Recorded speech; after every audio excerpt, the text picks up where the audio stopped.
Well, his little red icon went away. Red icon went away, which means, okay.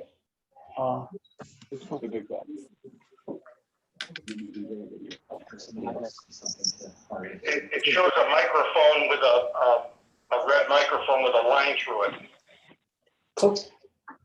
Try to press it again. Push that button.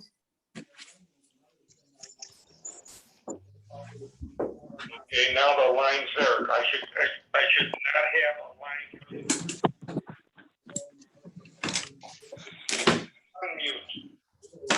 Yeah, unmute would be unmuted.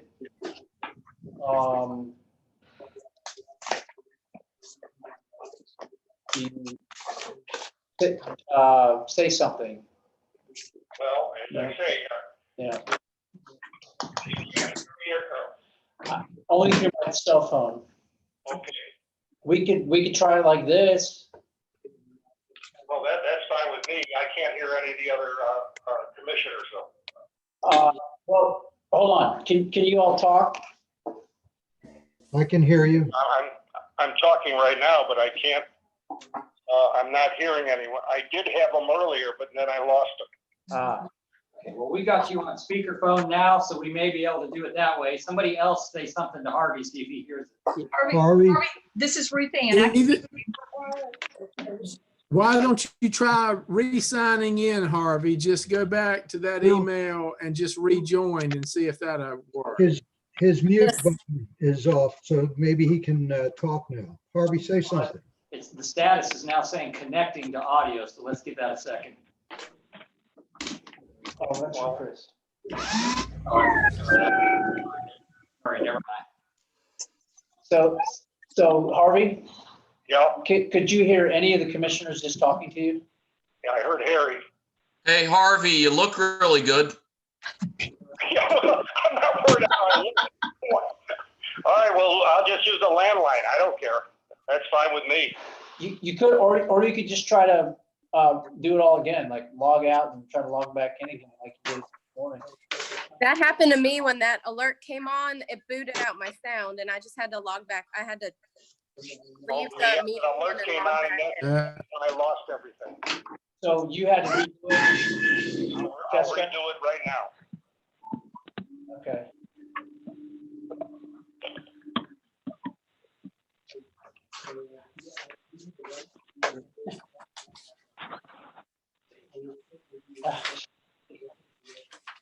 How's everybody's day going? Pretty good?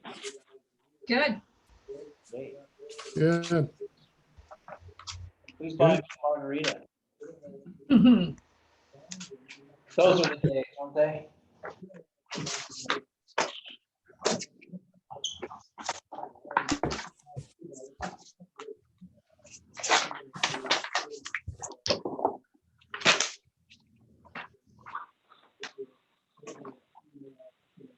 All right, we're just waiting to see if Harvey can log back in here real quick.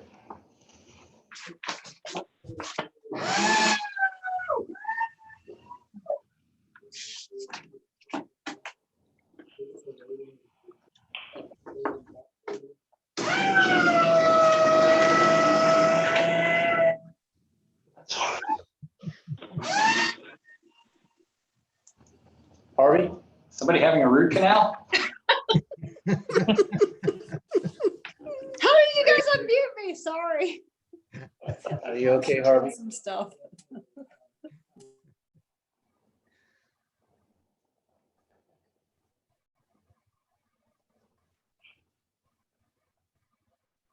I don't see Harvey at all. Where is he now? He's gone. Chairman? Are you there? I think he hung up. Okay. Oh, okay. Are you trying it again? There you are.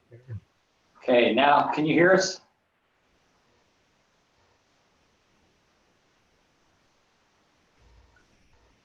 Can you hear me now? Only through this phone. Are you sure about that? Hang up the Oh, phone. I tried to reboot it, but let's just go ahead and I'll use the landline if you don't All mind. right. Okay? Yeah, let's do it. Okay, let's call the meeting to order of the Planning Commission on Tuesday, April 7th. we have roll call, please? Chairman Eisner, Here. Commissioner Cattouli, This phone, are you sure? Here, Hang up the phone. Commissioner Ellis, present, Yeah, let's do it. Commissioner Okay, Bale, Let's call the meeting to order. Here. Planning Commission on Tuesday, April 7th. We have roll call, please. Chairman Eisner, Here. Commissioner Snyder, Cattouli, Here. Commissioner Waz, Okay, so you have a quorum. what's going on is we're having an echo. It's somehow through the cell phone playing back. On Tuesday, April 7th. We have roll call, please. That's bizarre. You're right. Harvey, is there any way you can try to connecting to audio? Okay, here we go. That might work for you. I got it. There you go. Hey. Welcome back, Yeah. Harvey. Okay, we did the roll call. Any communications? There is one communication. I'm not sure the appropriate time, but the election of officers needs to occur. And maybe before you get into the agenda items, you would first do that. So that's, you all amongst yourselves are determining who the chairman and the vice chair are going forward for the year end. Okay, so we'll move 7A up then after roll call. Yeah, I think that's appropriate. Okay, could we have a nomination for chairman, please? I would like to nominate Commissioner Chairman Eisner. Is there a second to that? I second. Second. All right, all in favor, please signify by saying aye. Aye. Aye. Aye. Motion carries. Can we have a motion regarding the vice chairman?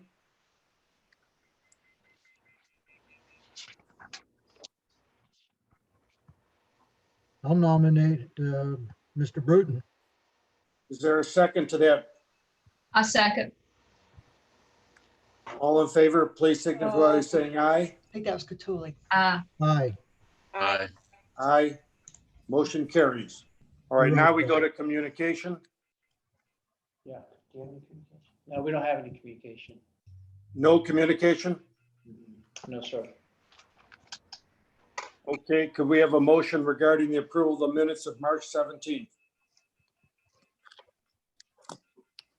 Mr. Chairman, I would like to make a motion that we approve the minutes of March the 17th as shown. Is there a second to that motion? I will second it. All in favor, please signify by saying aye. Aye. Aye. Opposed? Motion carries. All right, Aaron, we're at 5A. Yeah, 5A. So this is the zoning text amendment regarding the smaller home, single family and common developments. We talked about this morning at our workshop, and we have made some changes, some updates to the draft. And we can share those with you all through Dawn and talk about it. Yeah, Mr. Chairman, I was going to suggest, since we do have an applicant on the line with us about a case, why don't we move this particular item further down the agenda and take the other items right now. Which item are you talking about? 5B, moving 5B up, right? Moving 5B up Laurel Hills. and doing the text amendment later. Okay, so moving the Planned Development District Amendment Z-20-4, is that what you mean? Yes, please. Okay. Any problem with that, commissioners? No. Okay, let- No. Okay, all right, good. So we discussed this also at this morning's workshop. And I'm gonna ask that the applicant, Margaret, come in here in just a moment and discuss from her side, her perspective on the development. You really didn't get any of that this morning. And I think it's important that you do.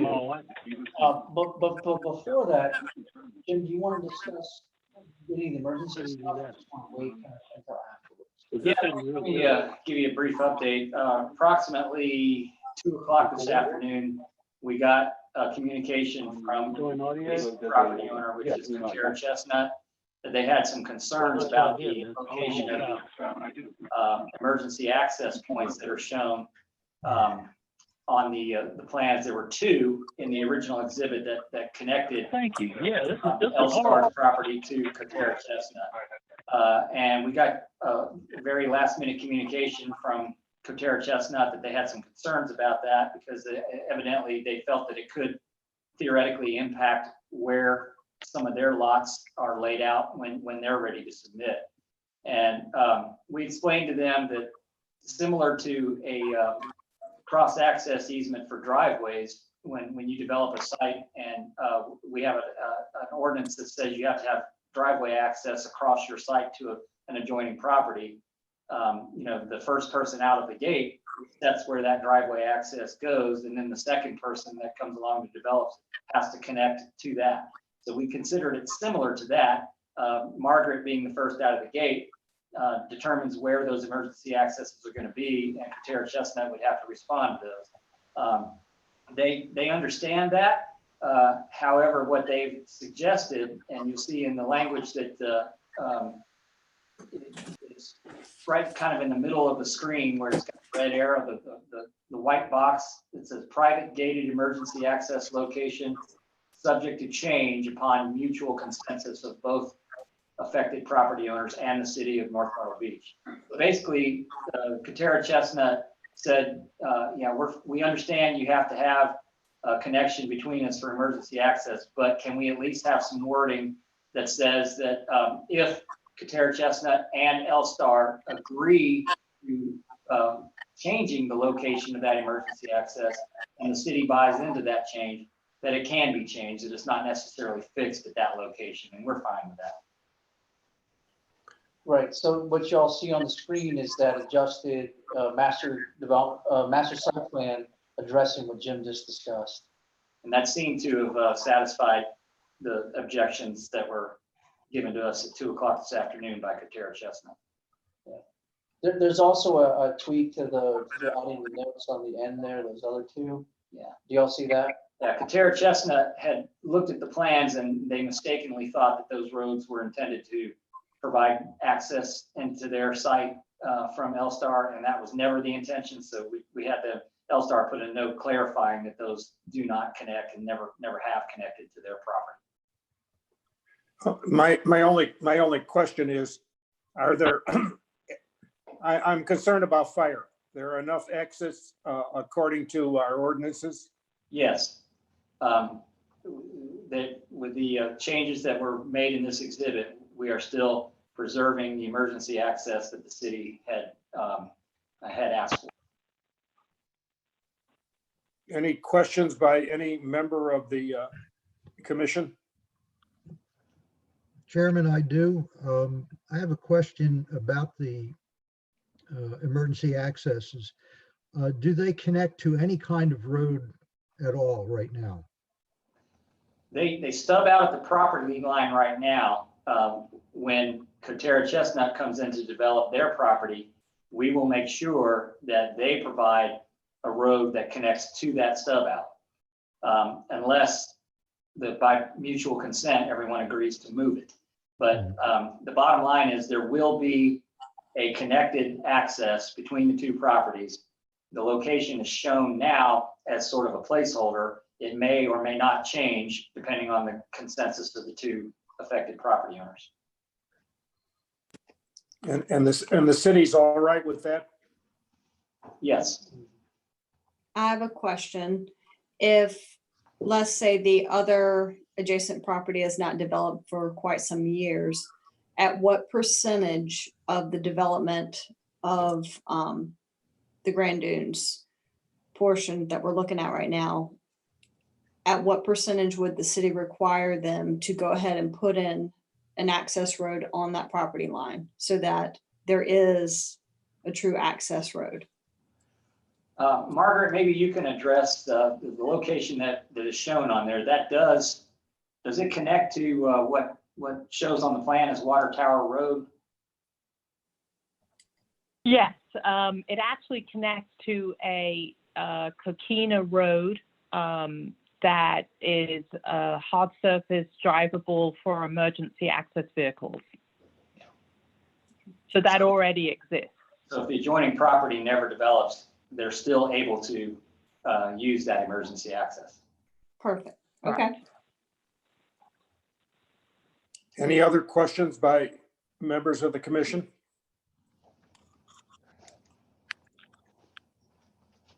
Did we have any other comments? Didn't we have some comments regarding that as far as setbacks? Yes, there was an issue regarding setbacks. I believe they had requested the ability to have the roof overhangs encroach into the required 5-foot setback. From what I understand, the Planning Commission is not in favor of that, and they want that language stricken from the proposal. And I should add that Margaret's going to address that too, the concerns that you all had. She's also expecting to address those concerns. And, Yeah. So maybe we just let her do a presentation, and hopefully that'll answer your question. That'd be fine. Thank you. Margaret? All right. Good evening, everybody. My name's Margaret LaCal. I am the division president, and I represent the applicant for this site plan that we're looking at here today.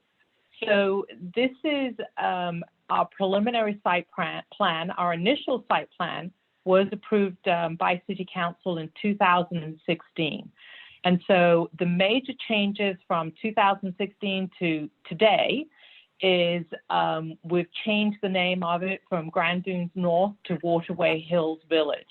And we are going to bring this particular parcel into the Grand Dunes umbrella of the villages, and this will be the 4th village in Grand Dunes. So we currently have Gulf Village, we have Marina Village and Ocean Village, and Waterway Hills Village will be part of Grand Dunes. It will also be incorporated into the master HOA for Grand Dunes, and every single family resident or fee simple homeowner within Grand Dunes will have access to the Ocean Club on the Atlantic Ocean. One of the other major changes from 2016 to today is that we did do a land swap with Katerra Chestnut, and that parcel we switched with them and they swapped with us. And so now what you're seeing is the result of Section C. I don't know if you want to point to it, but Section C is the area that we have, further down on that piece, yes. So that's the piece we took from Katerra Chestnut, and they took the piece that was sort of on the toe of where those two roads looked like they were connecting to.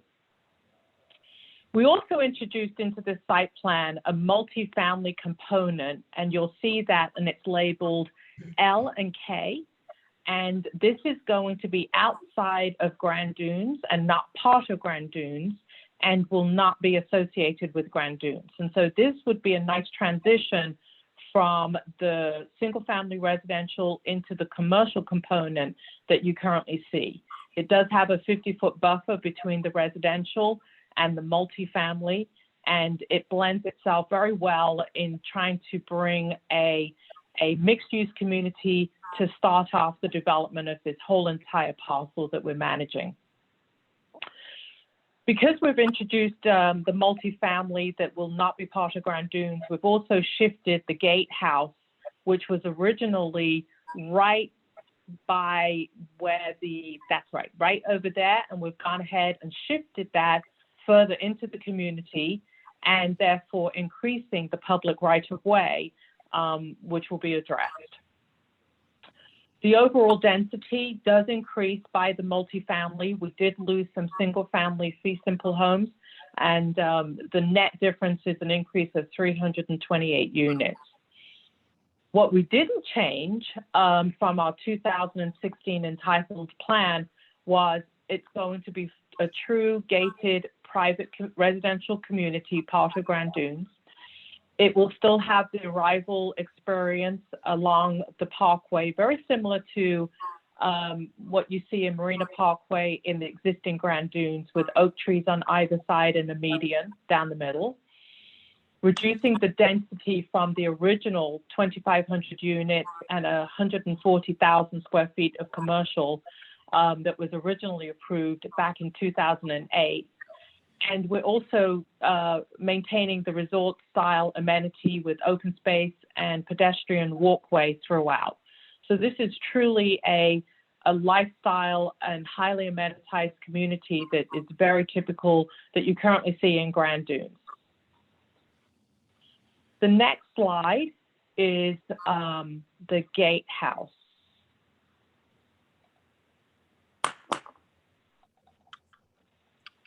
I don't know if Dawn can hear me. Dawn, yeah. To move to. Yeah. There you go. There you go.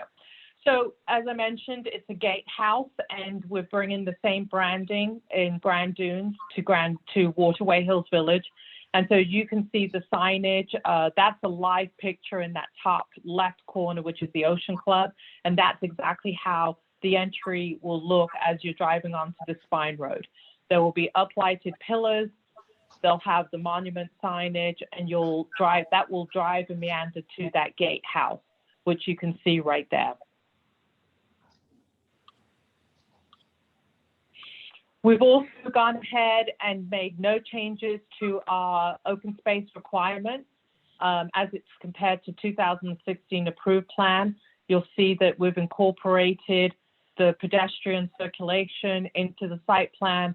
The open space does not account for, in our calculations, for the amenity acreage overall, but we do exceed the requirements by code.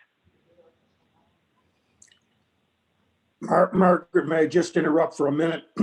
Just going back to what you said earlier, you said there's a reduction in the commercial space. Could you please elaborate from what square footage prior to and to what it is now, or recommended? So in 2018, this parcel had a requirement or was zoned 140,000 square feet of commercial retail. This new plan from 2016 and what you're looking at today has no commercial. It's all residential. So you've gone from 114,000 to 0. Yes.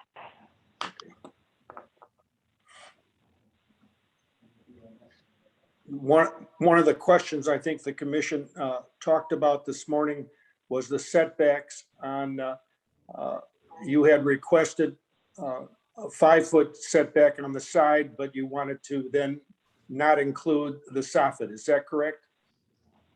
That was correct, and we did hear your concerns, and we've agreed that we won't have the eaves or the overhang into the setback, so we won't have any variance. Okay. And we'll meet that requirement. All right. Questions by the commissioners? I would like to continue with the presentation. I'm and sorry. then, I'm sorry. My fault. Oh, you are all good. Let me finish the presentation, and then Cam Parker, who is our engineer and designer of the site plan, can go through some of the technical details and maybe answer some questions that you may have. So the next slide is the amenity. And this is a resort style amenity. Compared to the 2016 plan, we have finalized our architectural. It is going to end up being 1,500 square feet on the ICW with a resort style pool. It has 1,400 square feet of veranda that's overlooking the ICW. Between the pool with an infinity edge and 9,000 square feet of pool deck, it really is going to be an amenity with a full-time lifestyle director for the residents that live in this particular community. We've got cascading waterfall looking out, so when you're driving on the bypass, you'll be able to look over to the waterway and see the branding of this amenity with it saying Grand Dunes and the uplights and the waterfall looking with the appearance of it falling into the ICW. So I'm very proud of how this has all come together, and and really been best in class and holding the brand for Grand Dunes.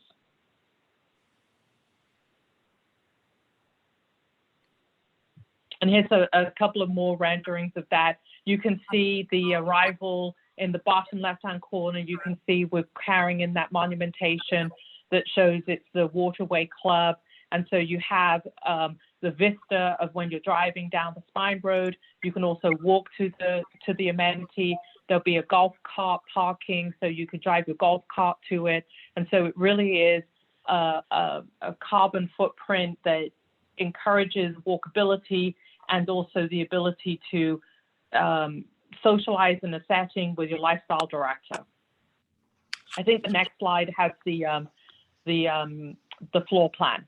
So it's got yoga, fitness, a full fitness facility, a kitchen, a big great room with a fireplace, meeting rooms, and a kitchen. So you can absolutely have events and parties all overlooking the resort style pool. And so that's my part of the presentation. I'd like to turn it over to Cam, who will talk about the details of the site plan. Thanks, Margaret. You are welcome. Thank you. Good afternoon. Good afternoon. Right, so I'm Cameron with Development Resource Group. Just wanted to go over for you guys a lot of the concerns that you shared earlier in the workshop, and then reiterate kind of Margaret's points. So what we're going to do is remove the soffit overhang and roof overhang from section G and the exhibits. I was looking at the setback exhibits on the individual properties, and somebody pointed out a waterway rear setback concern.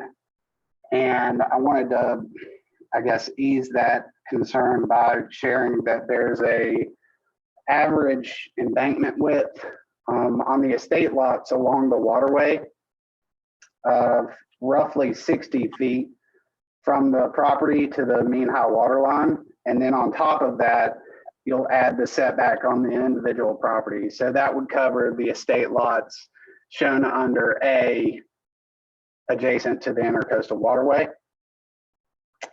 As far as density is concerned, I know that was also an issue. Overall, this is roughly 5 units per acre.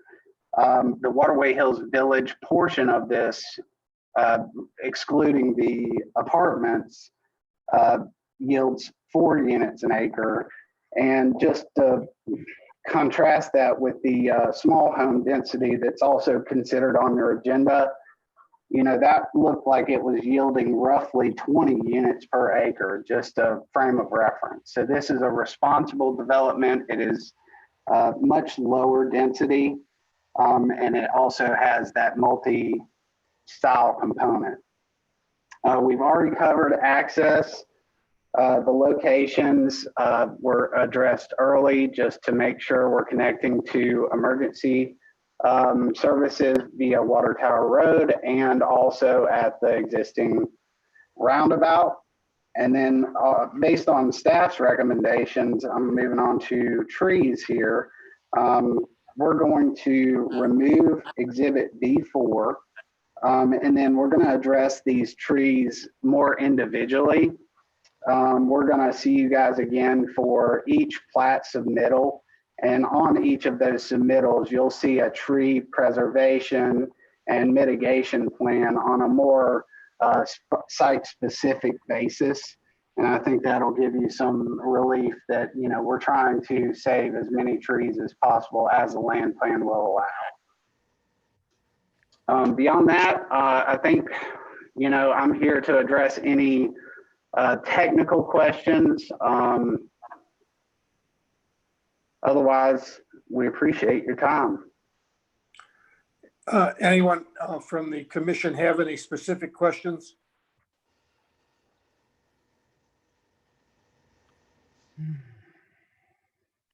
Harvey, I have one. Going back to the commercial property that was deleted, I thought that we had to have a commercial component. Is that true or no longer true, or how does that work with this parcel? It was removed in the 2016 site plan that was approved by City Council. So based on that, I would have to say that any commercial component was not a requirement of this particular parcel. I think the PDD in general as a whole probably has a commercial requirement, but not my particular parcel that you're looking at today. Thank you. You're welcome. Thank you. Any other questions? Kelly, you have a question? I do. I just want to clarify. Hey, Cameron, by the way. How are you doing? Good. You were talking about the waterway rear access. Did you say there was a 60-foot setback? No, if you don't mind bringing up the plan again, Dawn.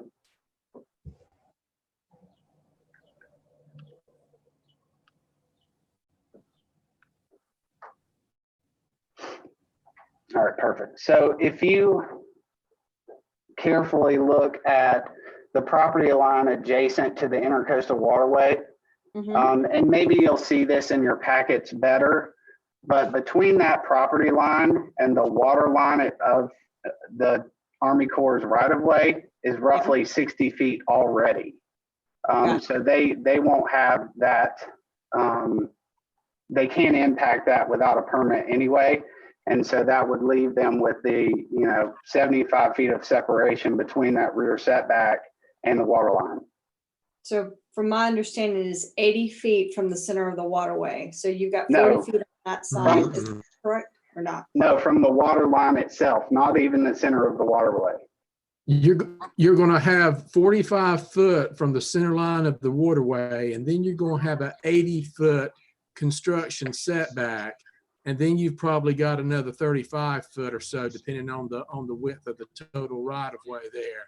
And then that's where the property line should start. I don't see there being a gap in between the property lines and the Corps' right of way, is there? You're correct. There's not a gap, but there is a land mass that is about 60 feet wide. Right. Yeah. Okay.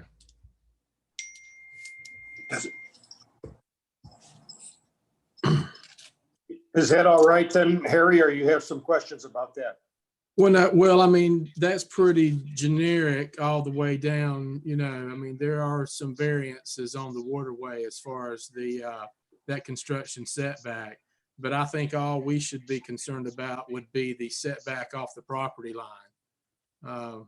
That's all, because everything else is beyond that does belong to the Army Corps of Engineers, and anything done in that area, they would have to get a permit from the Corps because that's basically their property. It's just like a highway.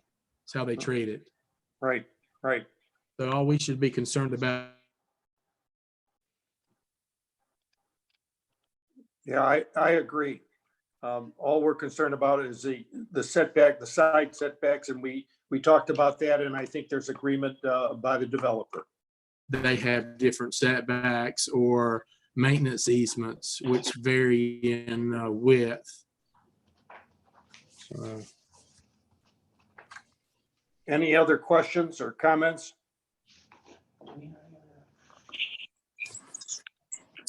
I think there was also a concern with the porches on the sides of the houses. Has that been discussed at all? Margaret, would you like to explain to them how the ARC process would intervene in that case? Yeah, so I know that this morning you'd referenced porches on the side setback as a variance as long as it's not covered. Is that my understanding that you would be in agreement with that? I think the concern that the commission had was that if I have a porch and you have a porch, the distance between those two porches, we can shake our hands. Is that correct? Well, you could definitely, yes, but first of all, that's not a possibility in our ARC guidelines that are the architectural control for the Grand Dunes property that this particular piece of parcel land would be subject to. So even though a resident could argue and say, yes, I want to put a porch or a deck and I want to be 1 foot off of the property line, the ARC would not be authorized to do that based on those guidelines. And so they would hold the resident to the standard of 5 foot setback and would not go and seek in that without getting a variance. And so we do not offer variances at this point. It really has to be a hardship. Kelly, does that answer We're your also, question? I'm yeah, sorry. and I should mention, we are not going to allow any kind of deck or porch on the side. So any variance would be on the back or the front with the setbacks, and there's plenty of room for them to have a patio in the back or extend the front with a wraparound porch. Thank you. You're welcome. Any other questions? If not, we'd like a motion regarding 5B.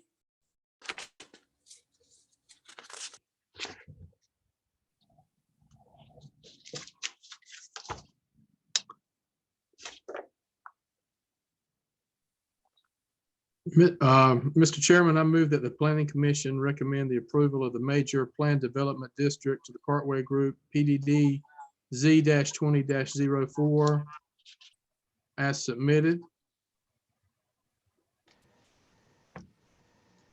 Is there a second to that motion? I just want a quick clarification, and that is striking from the wording, reducing the size of the yards to 4 feet, correct?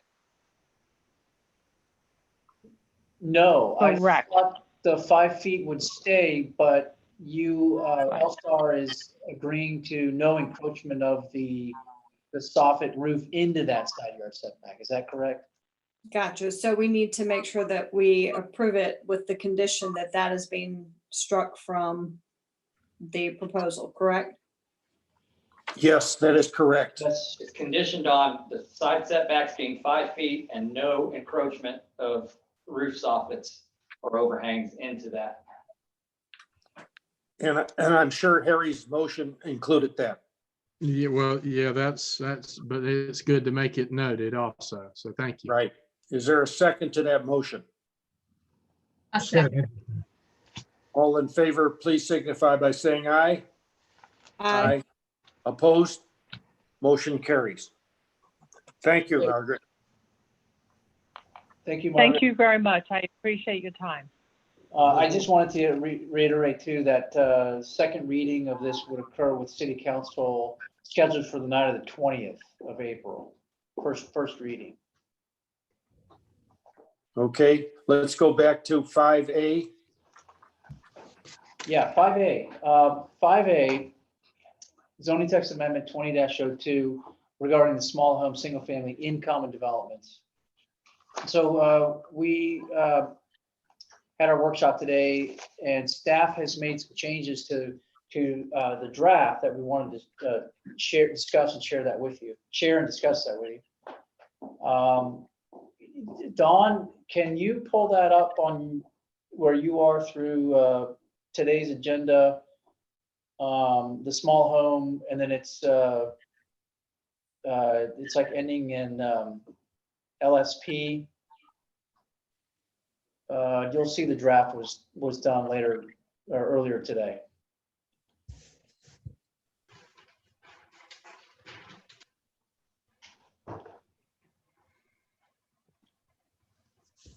And if you don't see that, let me know. I'll come help you.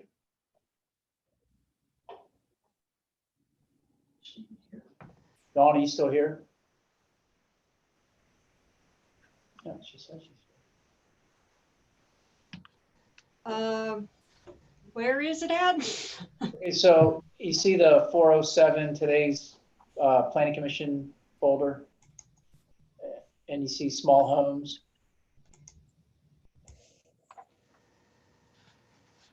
I'll come over.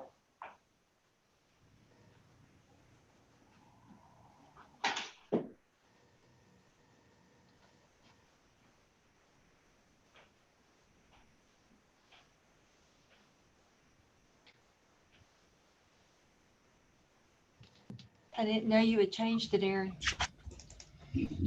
Sorry. Oh, it's all right. No, I'm not muted. That's why I said that. Oh, just go ahead and get in planning. Hold on for a minute. Let me.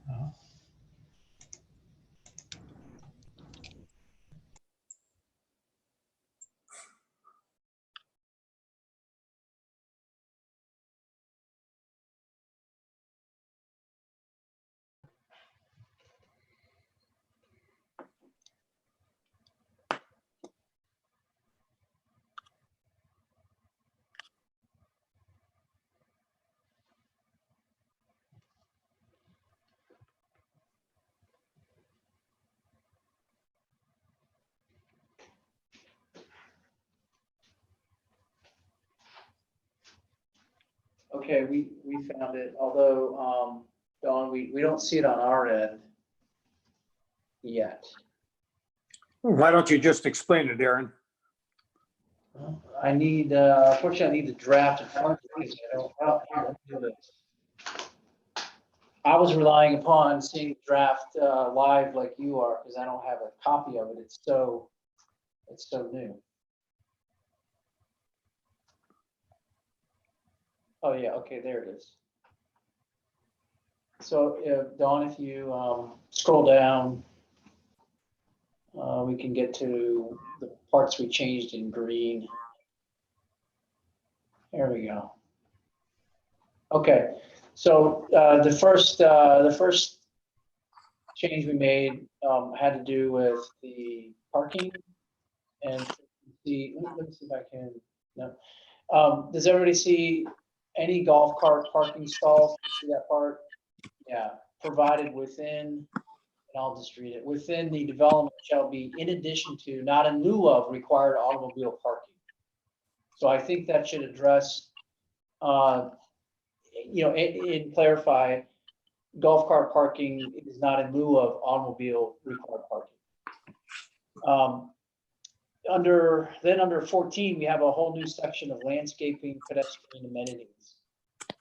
This is where we address the sidewalk, landscaping, so on and so forth. So I'll read it. A distinct pedestrian circulation system shall be provided and defined via the use of sidewalks, pavers, contrasting materials, or similar. Connection shall be provided between the existing rights-of-way, all site amenities, and any dwelling entrance. An accessible, safe route shall be maintained throughout this pedestrian circulation system, but especially where the pedestrian circulation system intersects vehicular crossings. Okay, so real heavy on the pedestrian connectivity that we're spelling out here. All landscape areas shall be mulched. Colored dye mulch is not permitted. Any plants determined to be invasive shall be prohibited. Canopy street trees within planter beds or tree wells shall be located every 50 feet along a site's existing adjacent street frontage. In the event that existing infrastructure or utilities do not allow for the use of canopy trees, alternative varieties of street trees may be substituted with approval from the planning department. All canopy trees shall be installed at a minimum size of 3-inch caliber. All evergreen or multi-stem trees shall be a minimum of 10 to 12 feet in height at installation. A minimum 15-foot wide landscape buffer shall be required along all property lines. And within that, existing healthy trees and shrubs shall be preserved within this buffer. Number 2, a majority of species used in the buffer must be native species or their cultivars. Any additional plants used in the buffer must provide landscape value like color, visual interest, etc., and be well suited to the location. And 3, layered plantings are required for this perimeter buffer and must include a variety of trees, shrubs, ornamental grasses, and flowering plants. Larger plants must be planted towards the rear of the buffer to create a layered effect. Shrubs and ground covers shall be planted in sufficient quantity to create clumps or drifts of plantings. So that is our language. Our expert, Suzanne Pritchard, landscape architect, created that language. And so if it makes sense to her and what she would do in her designs, it would make sense for future users to follow. Aaron, I don't mean to interrupt, but I think there's a little bit more on the Oh, I'm next. sorry. Go down. Oh, yeah, it is. Sure is. Okay. Okay. So in addition to the buffer requirements here, number 4, a minimum of 2 layers are required throughout the perimeter buffer. At least 3 seasons of flowering, color, and visual interest shall be provided through the buffer planting. Trees shall be used in minimum groups of 3. Perimeter buffer must be opaque at maturity. It must be installed reaching a height of 6 feet. And then finally, areas where this buffer is intersected by driveways or other required infrastructure elements may be relocated to internal site locations exclusive of other required plantings and must be clearly labeled on the landscape plan. Thanks, Suzanne. I thought there was more actually. And that's a complete, very expansive landscape requirement. Now that's not foundation plantings that we talked about earlier. That was not recommended. So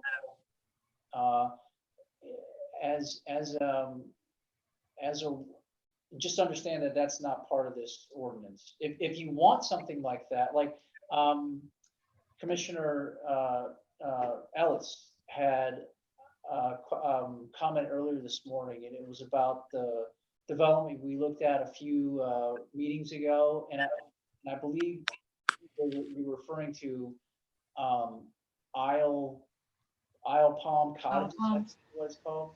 Mm-hmm. And it was extensively landscaped. The images that we saw, and it had foundation plantings, and it had street plantings, it had all of that. That, although this gets similar and very close to that, it wouldn't have that additional requirement of foundation plantings. Not to say that the private developer wouldn't provide those, it's just not a requirement in this. Okay. Where are we? And thank you, Suzanne. That was very comprehensive. Yes. Now, my question is, we talked 15%. Now, this is in addition to, or this is part of the 15% of open space? This would count towards the common open space of 15%. So, in other words, 15% common open space has to be provided, and within the buffer areas, this additional plantings would need to occur, and against the adjacent streets, additional trees would need to be provided. Pedestrian circulation system would have to be provided, sidewalks, pavers, pathways, that sort of thing. Well, I'll let some of the other commissioners speak. Go right ahead. Anyone who wants to speak to this, please do. Aaron, sorry, go ahead. Okay, I've got a question regarding streets, traffic engineering, et cetera. Is there any conflict known about site distances where this would conflict with any site distances that the street engineer might have? Right, like a site triangle obstruction. Yeah, at intersections, et cetera. Yeah, absolutely, and that's why we're calling out on that last number 8 about the buffer and if they intersect with driveways. We understand that the site triangle, we want to maintain a site triangle. So any otherwise landscaping required there would have to be relocated elsewhere in the development. Okay, but you're still maintaining the same amount Still of maintain landscape. a free and clear, yes, sir. Kelly, you have a question?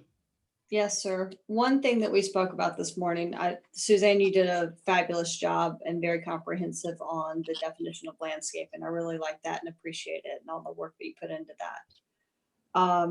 We talked about landscape and sidewalks and the adjustment that you guys have made today. I don't see anywhere that we've spoken about adding curbing.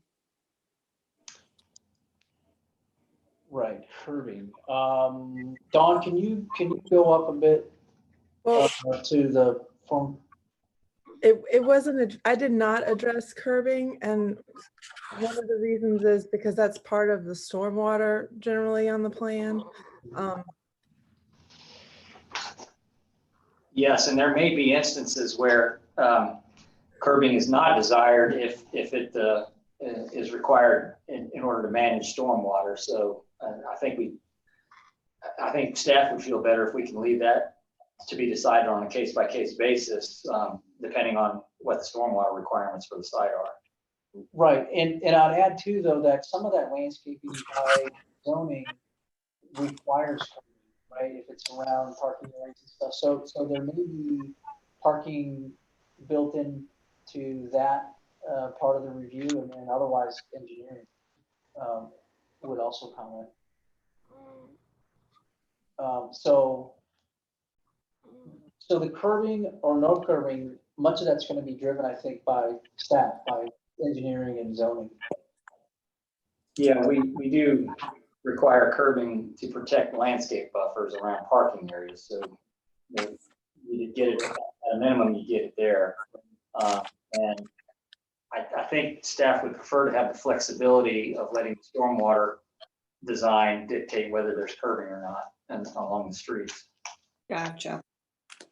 I just don't want any more of the stuff like we have on Hillside Drive. We have a sidewalk and something that's, yes, it's usable, but one little somebody texting, we could have a major incident with anybody on Hillside Drive. Yeah. Well, we could also consider putting some language in there that said that curbing shall be required along street rights of way unless waived by the city engineer for stormwater purposes. I like that because I don't like it, the developments that are on Hillside Drive, because even when I used to live on 17th South and would walk, I'd always have to watch because people would be texting and driving and running over into the bike lane and over the grass and almost on the sidewalk. So. Okay. So curbing along roadways? Roadways, unless waived by the city engineer for stormwater management purposes. Aaron, can I ask a quick question though? In the current streetscapes requirements, is there any language in there about curbing, or is it left up to Public Works? No, I mean, there's a requirement in the cross section for installation of curbing. Oh, so there is. So in Yeah. the current city standards for streetscapes, there is curbing. There are, except for two, I guess three. If you have an alley, there's also a swale cross section where the private. You have to also remember some of these roadways are going to be internal driveways as opposed to actual street rights of way. So. Right. Okay. Yeah. Okay. But your typical 50-foot cross section neighborhood street designed to a city standard would have to install a curb. Yes. Yeah, I mean, if it's 50 foot, but I can see like if it's some type of private access. Yeah, driveway. Mm-hmm. Right. Curbing Yeah, along 60 private foot right way. roadways unless waived by the engineer. I'm okay with that. Okay. Okay, and just as a meeting management note to Harvey, I think, did Chris Norrie, did you want to say something about how we're dealing with public input in this format of how we're doing our meeting? Yeah, that's a good question. Just unmute yourself. I think Chris is unmuted. It's just that you're very far away from the microphone. then it may not be picking you up, Chris. Still can't hear you, Chris. It looks like he's muted now. He is muted. I think it's his telephone. Maybe he's coming over here.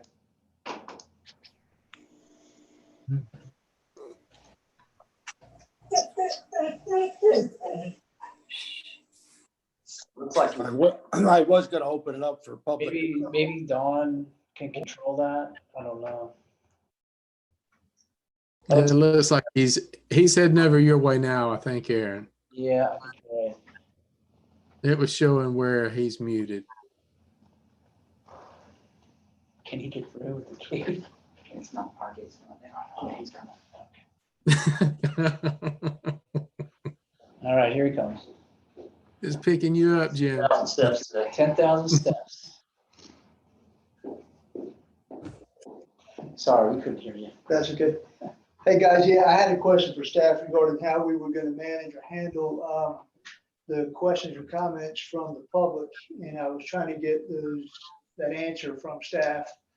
And Dawn, did Rob Ford touch base with you on questions that might have been emailed in that we can read to the planning commission regarding any questions and or comments? Is Dawn with us? Dawn should be, and she may be checking, but meanwhile, are you referring to the small home or any of these items? Any of the, I do have, yeah, some written comments on the plats. Can you hear me? Yes, we can hear you, Don. Hi, Pat was taking all those comments in. Pat Dowling, our public information's officer. From what I understand, the only comments we've received were for the subdivision plats that are coming up later. Okay, That's correct. so when we get to those cases on the agenda, we do have some comments that we'll need to read into the record. That'd be fine. Okay. Okay, so where are we with the small homes? Do we need to? Back to what Harvey had said, he had opened it up to the commission. I think Harvey was opening it up to the commission to talk about the open space and it being 15%. That is correct. And excuse me. And all that Suzanne had done, and I appreciate it, but that's not in addition to the 15%. No. It's not into addition to the 15%. And I have a concern with the 15% when I consider that I'm really not happy with the minimum site of 2.5 acres, but that's just me. But I realize the ordinance, we talk 15%, but on 2.5 acres, and we're talking a high density, and that bothers me. Any other commissioners like to speak to that, or? I'm still a little confused on the golf cart parking. Aaron, you want to explain that? Yeah, let me take a stab at that. We're saying that if they wish to allow residents to have golf carts, they need to show us how they're going to accommodate the parking of those golf carts. That needs to show on their plans. And none of those golf cart parking spaces can be counted toward fulfilling their vehicular parking requirement. So if the plan requires parking for 50 cars, that's in addition to anything they do with golf cart parking. It can't be overlapping. So golf carts do not count for the parking requirement.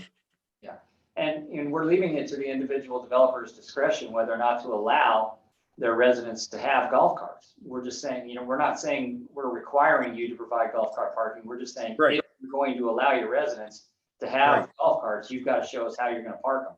And they can't be in the required vehicle parking stalls.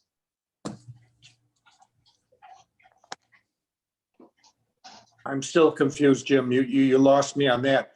If I have a golf cart and I pull into a non-reserved parking spot, that's okay. I mean, that has nothing to do with what we're talking about, I don't believe. Well, right, it's just the requirement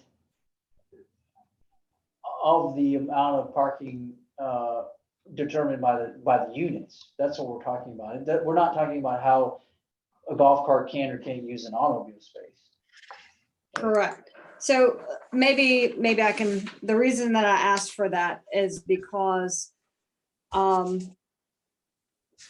wanted to make sure that if they were saying golf carts are permitted for the development, then the developer could not use golf cart parking to take up, like one golf cart spot is way smaller than one automobile parking spot.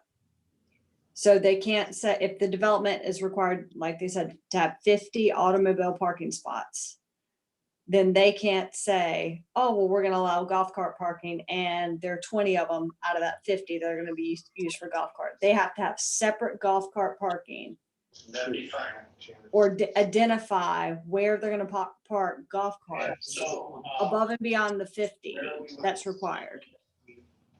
Back to what Harvey had said, he had opened it up to the commission.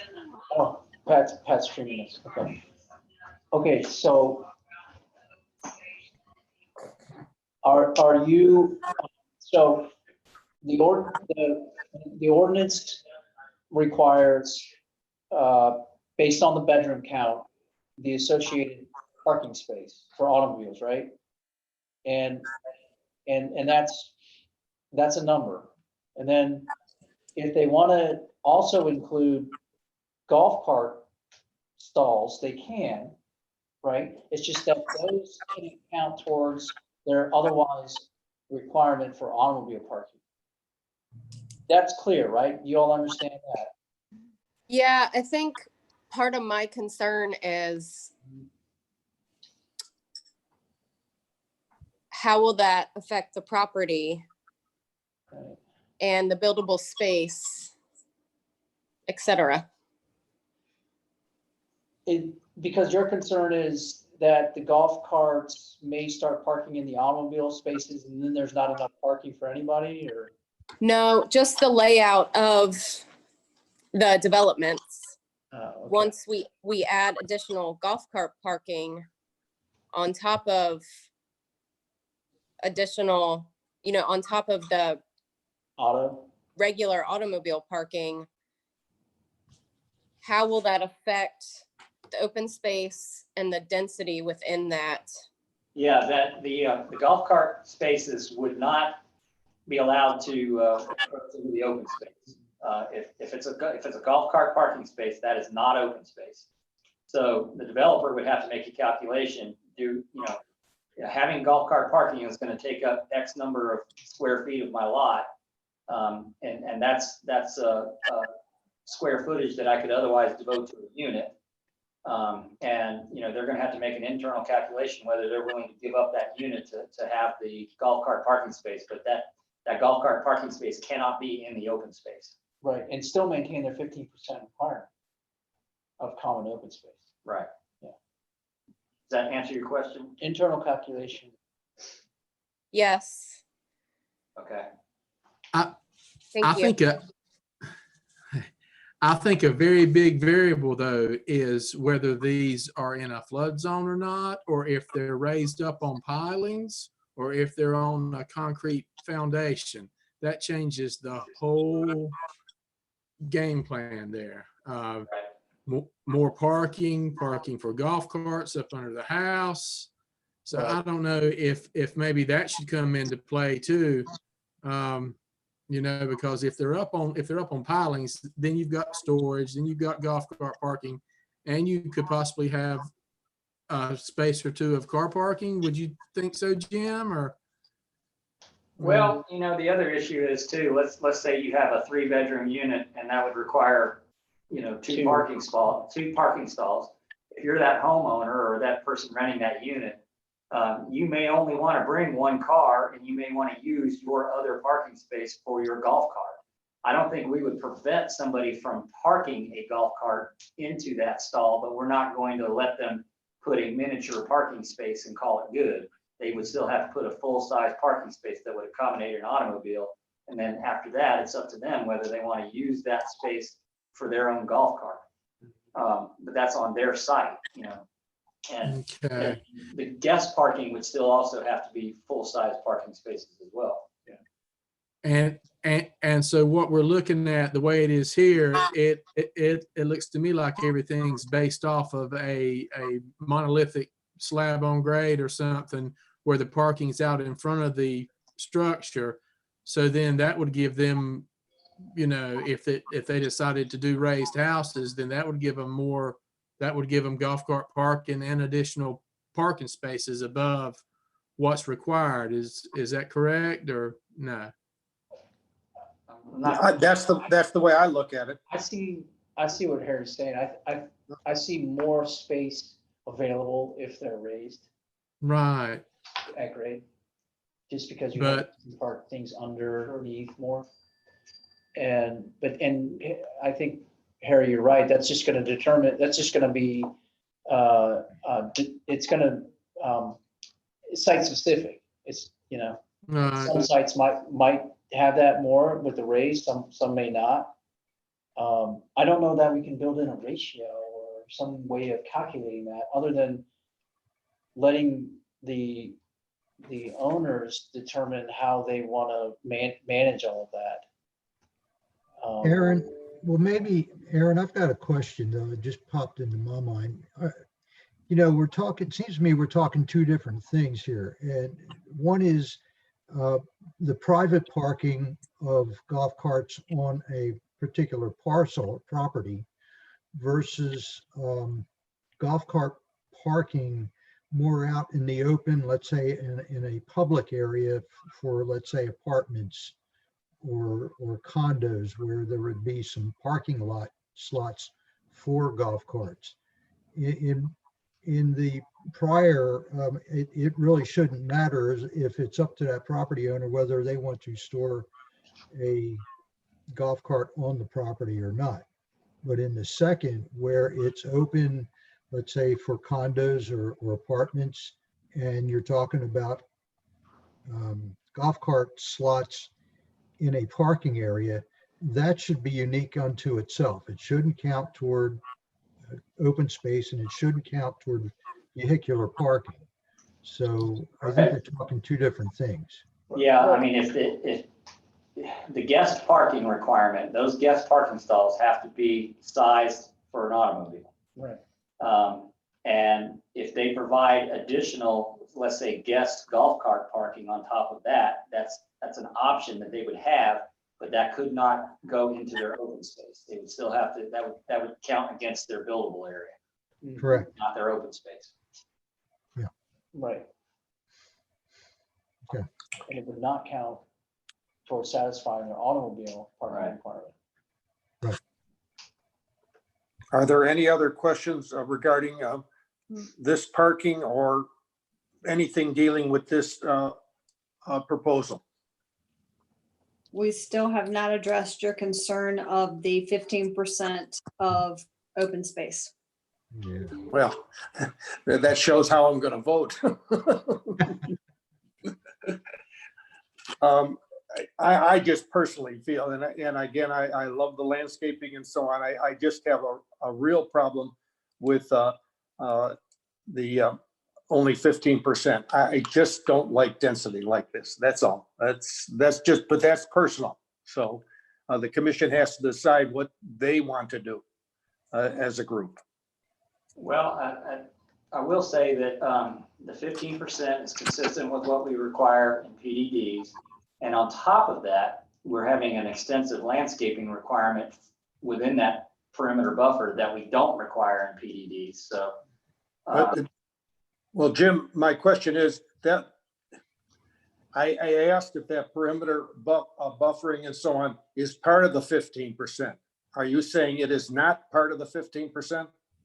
it is, but the additional landscaping within that is not required for any other type of project. So that's where we're stepping up the game here. Okay, all right. Allowing them to have the 15%.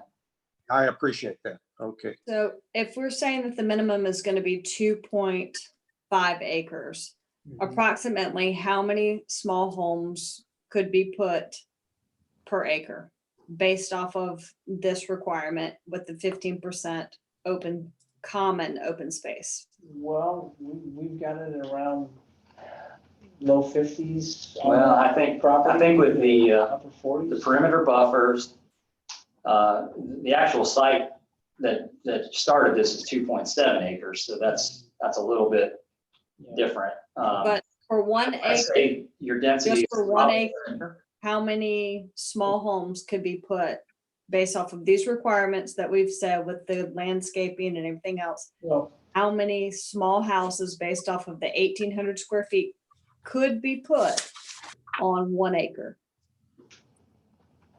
Do we have that figure? One second, let me do some quick numbers real quick and see what I can come up with.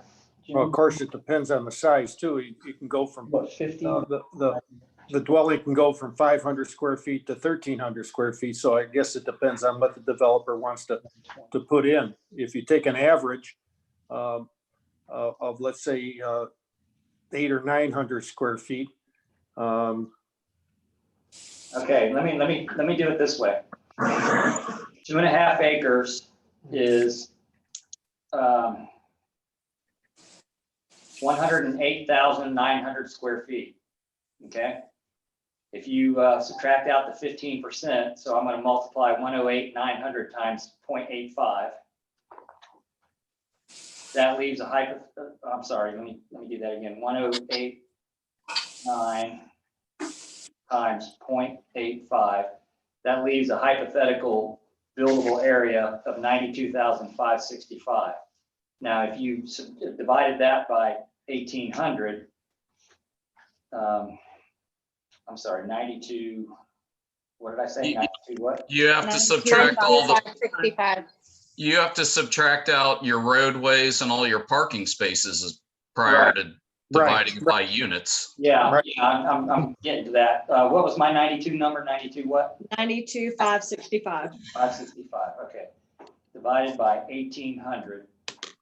That's, if you had no roads, no parking spaces, that would give you 51 units. So by the time you put in your driveways, your roads, your parking spaces, you're probably down into the high 30s, low 40s at best. Would you agree with that, Jim?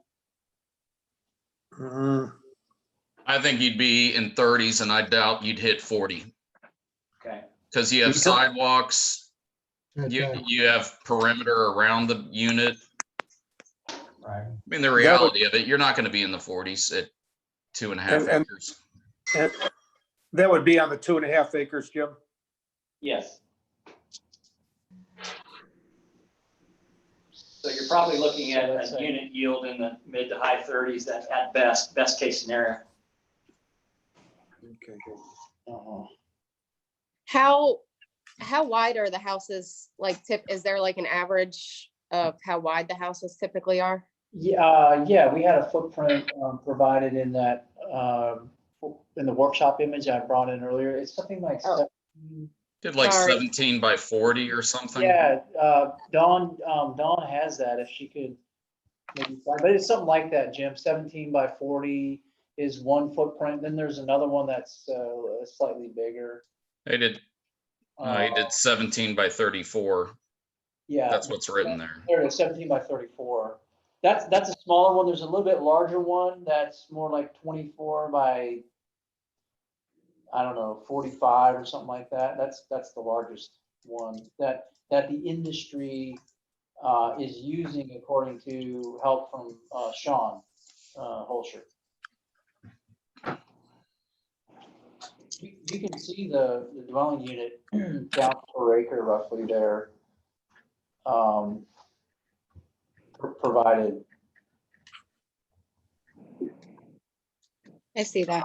60 dwelling units at 2.79 yields about 21.5. But again, that's not doing the guest parking. That's not really subtracting out all the roadways and all the common open space and stuff like that. That's just a raw number. So if we said that it was, let's say 35 units were able to be put on it, then you're looking at 35 units. Each unit is going to have about 0.07 acres to be on. Am I correct? If it were a 2.5 acre site. So you did 2.5 and you took that 17 by 34. I took 35 and divided it by 2.5 acres, if we're saying 35 units. Yeah, and yeah, well, So, yeah, what it was- nets out, I mean, if you're doing just a net density, you know, of square footage of lot, of site area divided by the number of units, it's 3,111 square feet per unit. But that would not, you know, that doesn't account for the roads and common open space and things like that. So you have to subtract that out as well. Commissioner Kelly, I got, I just did 2.5 divided by 35 units and got like 14 dwelling units per acre. I'm sorry, I couldn't hear the last part. I got 14 dwelling units per acre. If you did 35 units divided by 2.5 acres, it's about 14. There's a lot of confusion going on, and maybe what we ought to do is just table this until we can sit down or at least get some more information regarding how many units we're talking about, and include what has been proposed, or you can just decide if the commission likes to vote on it. So I think maybe I maybe have created some of the confusion. I was trying to get an idea of how many units would possibly be able to fit on a 2.5 I appreciate based that. off of this. And I think our main concern with some of the commissioners is the 15% open space. Well, that's me. I can't speak for everyone else, but, and again, it's up to the commission what they want to do. You can either approve it, reject it, or table it. I'll just wait for a motion on whatever anyone wants to do.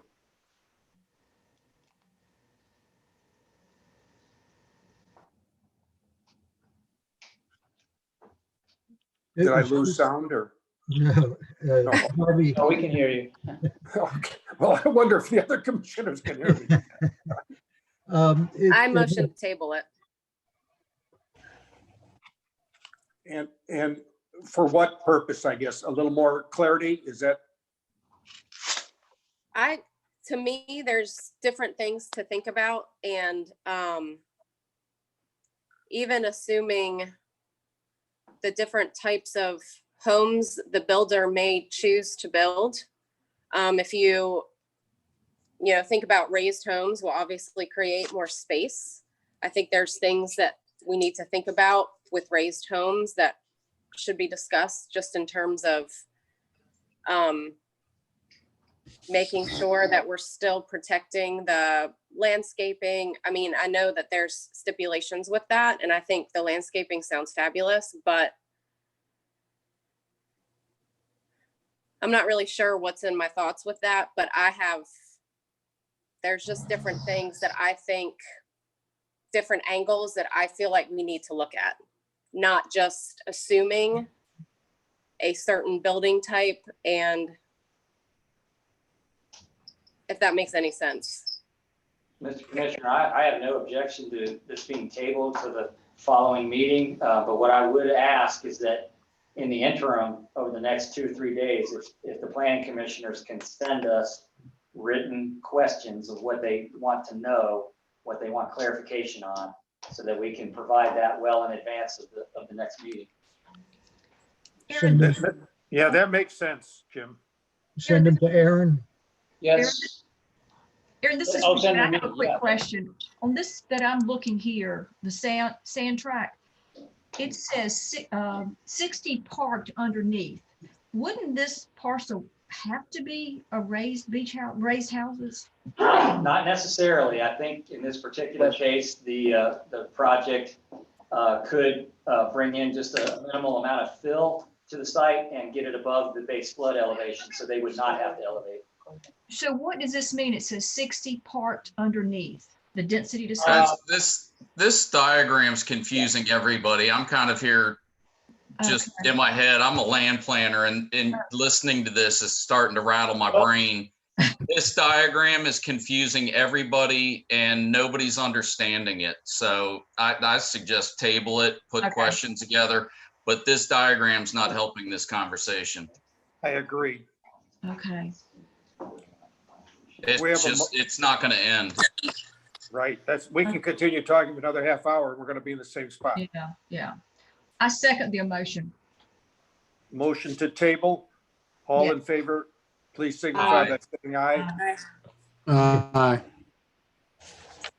Motion carries. Very good.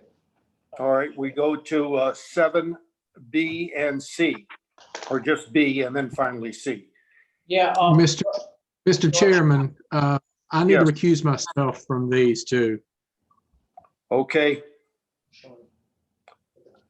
So Don, could you please note that I'm recusing myself from preliminary subdivision plat sub 20-17 and final subdivision plat 20-10. Has been noted. Thank you. Aaron, I think it would be a good idea to bring up the public comment with this item 7B. So I'll just go through it really quickly and then maybe you could read the comments. that'd be fine, and I'll also tell you, I would receive the phone call regarding B and C, but go ahead, Dawn. Preliminary subdivision plat SUB 20-17. This is a major plat of subdivision to create 4 single-family lots of record at the corner of 9th Avenue South and Hillside. Don, could you bring up that plat on the screen for everyone to see? Currently the property is 1 lot. It is zoned R4 and it's occupied by a single-family dwelling. This subdivision would divide this lot into 4 lots, keeping the existing dwelling on there. The smallest lot is 5,000 square feet. The largest lot is 10,000 square feet. And no new roadways are being created.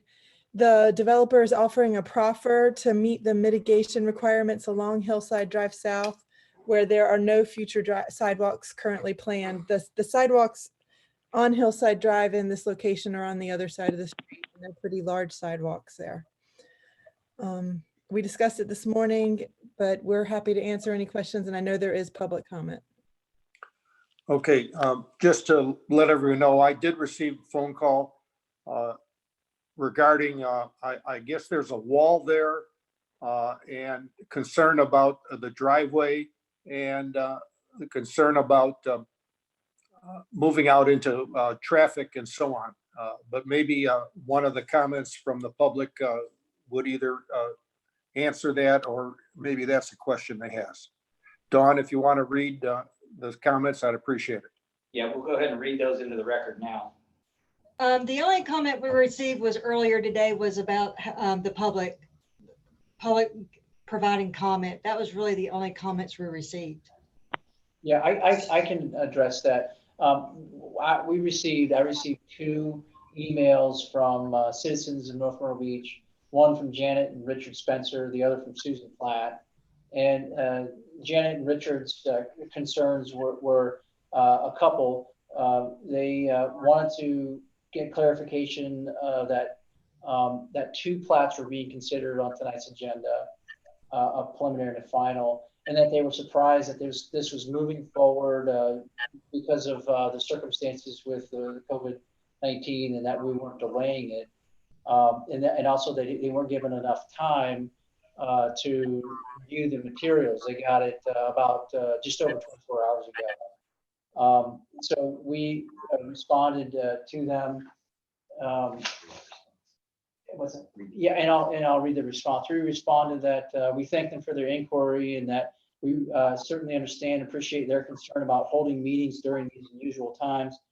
And we had asked applicants on a case-by-case basis if they felt that their application can be delayed, and some agreed to being delayed. Others were in situations where the delay may jeopardize their project, so they wanted to move forward. And we recognize that although this isn't ideal, it was the most reasonable compromise in order to carry on meetings electronically, considering social distancing recommendations.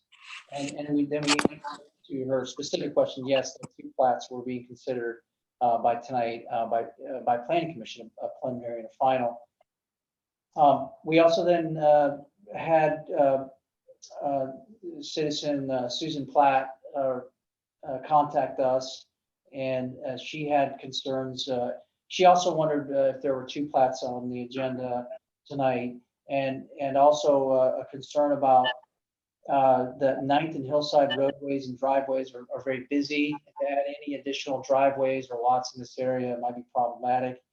That she asked that the surveyor recuse himself, to which he did at the start of the discussion, and that she was fielding from 6 of her neighbors their concerns in reaching out to us. So we also addressed her concerns in both an email and a follow-up, a couple phone calls.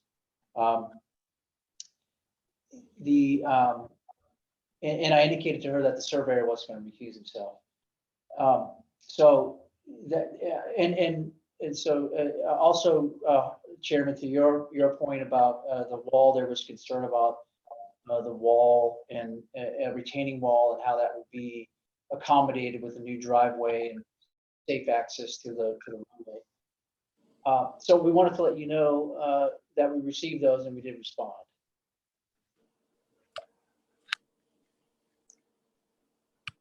Can you hear me? Yes, I can hear you. I guess my question is, your response then regarding these, adding these 4 single-family lots, does it or it does not address the concerns of some of the citizens that live around there? Well, Jim, most of the concerns, the majority of the concerns were, process issues of how we're conducting the hearings and the meetings, we responded that we're following all of the state laws and things like that. I see 2 substantive issues, one being the wall and one being the driveway location. And people have a right to subdivide property.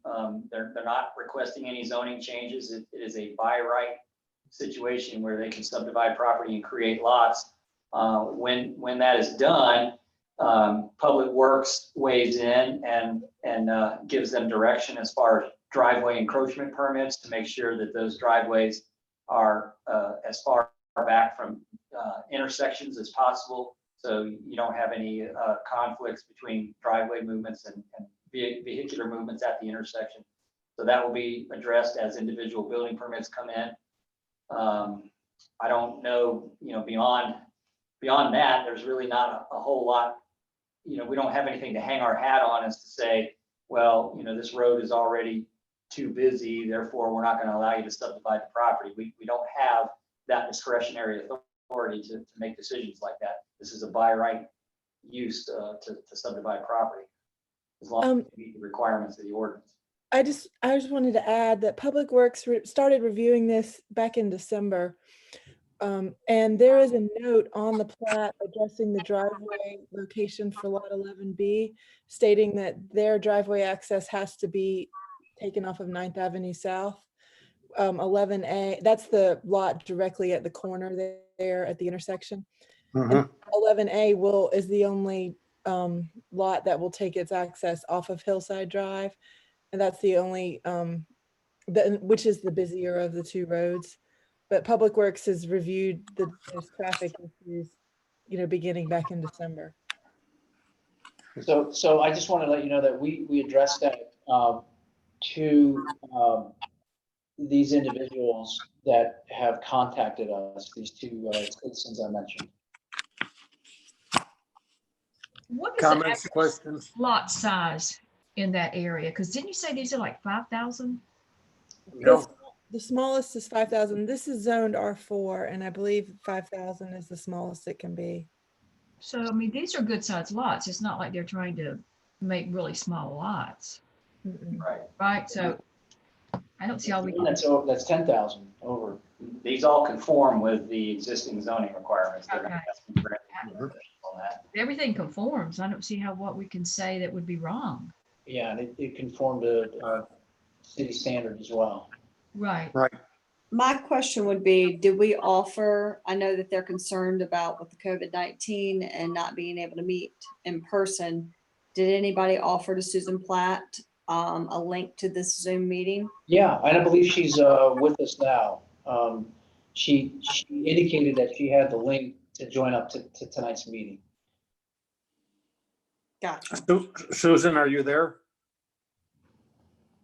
I don't know if she can raise her hand or how that works. She's following, I believe, on YouTube. There may be a delay too. I think there's a little bit of a delay. Now, you know, unfortunately, she mentioned her in-laws and they're in their 80s and they don't have internet access and may have wanted to join into tonight's discussion and could have possibly done so if we had the meeting like we normally do in person, but you know, unusual circumstances. But weren't able to do that. no, I understand all that, but really, the homeowners or the property owners of this, they go along with whatever the city says, and this is legal. I mean, how can we as commissioners deny something that is legal? They have a right to do it. It's their property. Unless I'm saying something wrong here. Chairman Eisner, I agree with you on that 100% because this is owned property and they're doing everything that the city requires. Yeah. And I think we would like it if somebody tried to stop us from doing the correct thing on our property.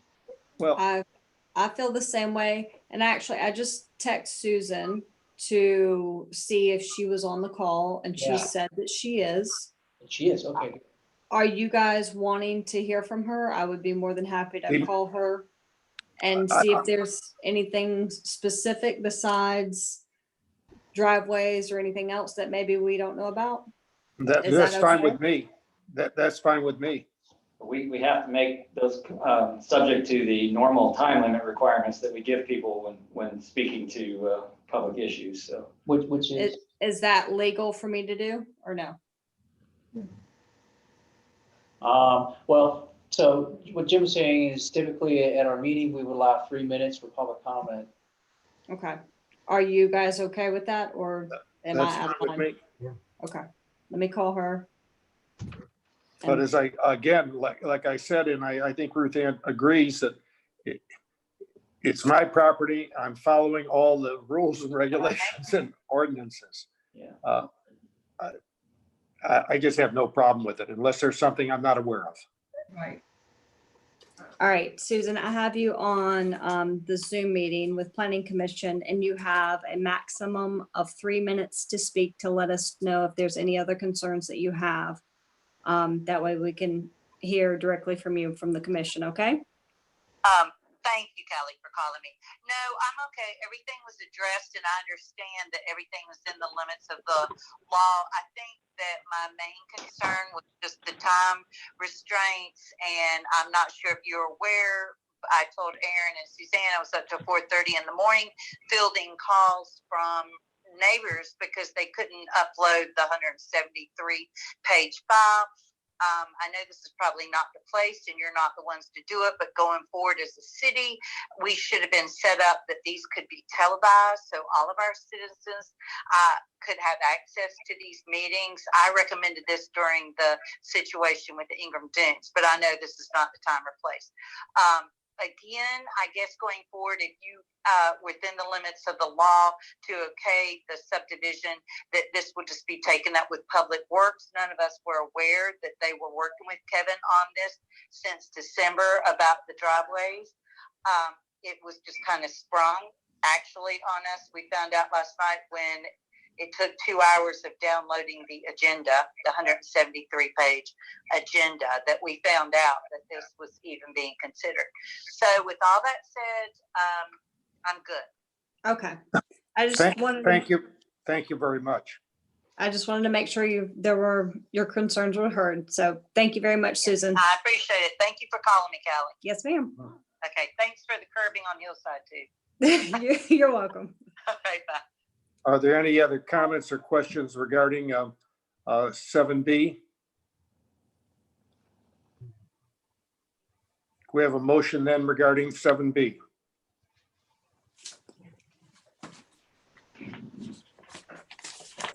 Everyone awake? I'm trying to find the wording Yeah. for you. Okay, 7B, do you want to do it, Ruth Ann? Go ahead. okay. All right, I move that the planning commission approve the major preliminary plat of subdivision 2017, prepared for the 4 digital single-family lots of record in the southeast corner of 9th Avenue South and Hillside Drive. Is there a second to that? A second. All in favor, please signify by saying aye. Aye. Aye. Motion carries. Now we're at 7C. And we'll state for the record that Commissioner Bruton did abstain from voting. Yes. Thank you.